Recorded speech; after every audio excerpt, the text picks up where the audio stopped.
திண்டுக்கல் அரசு மகளிர் கல்லூரியில் நிகிதா பணியாற்றிய போது ஏற்கனவே பல்வேறு புகார்கள் அவர் மீது வந்துள்ளதாம்.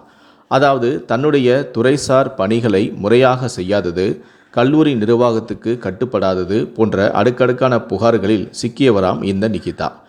எனவே அவரை டிரான்ஸ்ஃபர் செய்ய வேண்டும் என்று அங்கு படிக்கும் மாணவிகளே கோரிக்கை வைத்ததன் அடிப்படையில் கடந்த மே மாதம் கல்லூரி கல்வி இணை இயக்குநருக்கு மாவட்ட ஆட்சியர் அறிவுறுத்தல் வழங்கியிருந்தாராம்.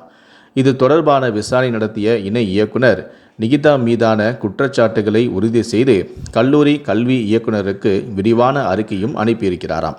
ஆனாலும் நிகிதாவுக்கு இருந்த செல்வாக்கால் அந்த அறிக்கை மீது நடவடிக்கை எதுவும் எடுக்கப்படவில்லை என்றும் கூறப்படுகிறது. இப்படிப்பட்ட சூழ்நிலையில்தான் பிரபல யூடியூப் சேனலுக்கு பேட்டி தந்துள்ள மூத்த பத்திரிகையாளரான தாமோதரன் பிரகாஷ் நிர்மலா தேவியுடன் நிகிதாவை ஒப்பிட்டிருக்கிறார். நிகிதா அரசு கல்லூரியில் பேராசிரியை, அத்துடன் நிறைய கட்ட பஞ்சாயத்துகளும் செய்து நிறைய காரியங்களிலும் இறங்கி கோடிக்கணக்கில் சம்பாதித்தும் இருக்கிறார். எதற்காக நிகிதாவிடம் சில அதிகாரிகள் பணிய வேண்டும்?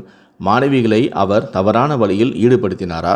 நிர்மலா தேவியும் இப்படிதான் கல்லூரி மாணவிகளை தவறான வழியில் இட்டு செல்ல முயன்றார். ஆனால் அந்த முயற்சியிலேயே நிர்மலா தேவி மாட்டியும் கொண்டார். எனவே இந்த கோணத்திலும் நிகிதாவிடம் விசாரணை மேற்கொள்ள வேண்டும். நிகிதாவுக்கு எப்படி இவ்வளவு செல்வாக்கு? சர்வாதிகாரியாக தோரணையுடன் நடந்து கொள்ள யார் காரணம்? இந்த கேள்விக்கு திமுக என்றில்லை, எல்லா அரசுமே பதில் சொல்ல வேண்டும். கடந்த 2011ஆம் ஆண்டிலிருந்தே செல்வாக்காக இருந்து வருகிறார் நிகிதா.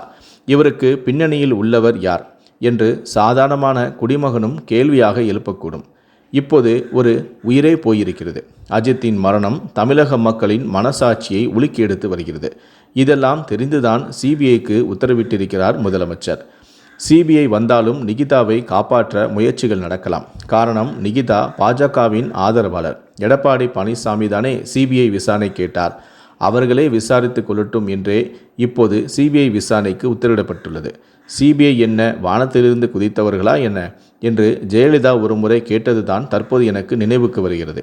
நிகிதா சொன்ன அந்த பொய்யை நம்பி அஜித்தை அடித்தே கொண்டிருக்கிறார்கள் என்றால் அடித்து கொள்வதற்கான உத்தரவை பிறப்பித்த அந்த உயர் அதிகாரி யார்? இந்த அதிகாரிக்கும் நிகிதாவுக்கும் என்ன தொடர்பு?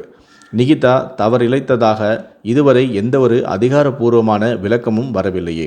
நிகிதா வாய் திறந்தால் சில அதிகாரிகளின் சுயரூபம் தெரிந்துவிடும் என்பதாலோ இனி வரும் காலங்களில் நீதி நியாயம் வழங்கப்படும் என்ற நம்பிக்கை எனக்கு இல்லை. ஆனால் தமிழக முதலமைச்சரின் நோக்கம் மட்டும் சரியானது. சாரிமா என்று சொல்லும் அளவுக்கு ஒரு முதல்வரை கொண்டு வந்திருக்கிறார்கள் என்றால் அப்படிப்பட்ட நிகிதாவை பாதுகாப்போரின் அதிகாரிகளின் தோல் எவ்வளவு தடிமனானது? எந்த அதிகாரிகள் மீதும் நடவடிக்கை இல்லையே. இந்த டிஎஸ்பியை இதுவரை கைது செய்யவே இல்லையே. வெறும் சஸ்பென்ஸ் மட்டும்தானே செய்திருக்கிறார்கள்.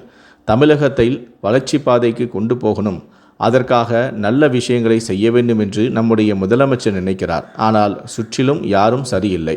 மற்ற கட்சிகள் போராடுகின்றன. தாவேகா தலைவரும் களத்தில் நிற்கிறார், போராடுகிறார். பாஜகவும் அதிமுகவும் போராடுகிறார்கள்.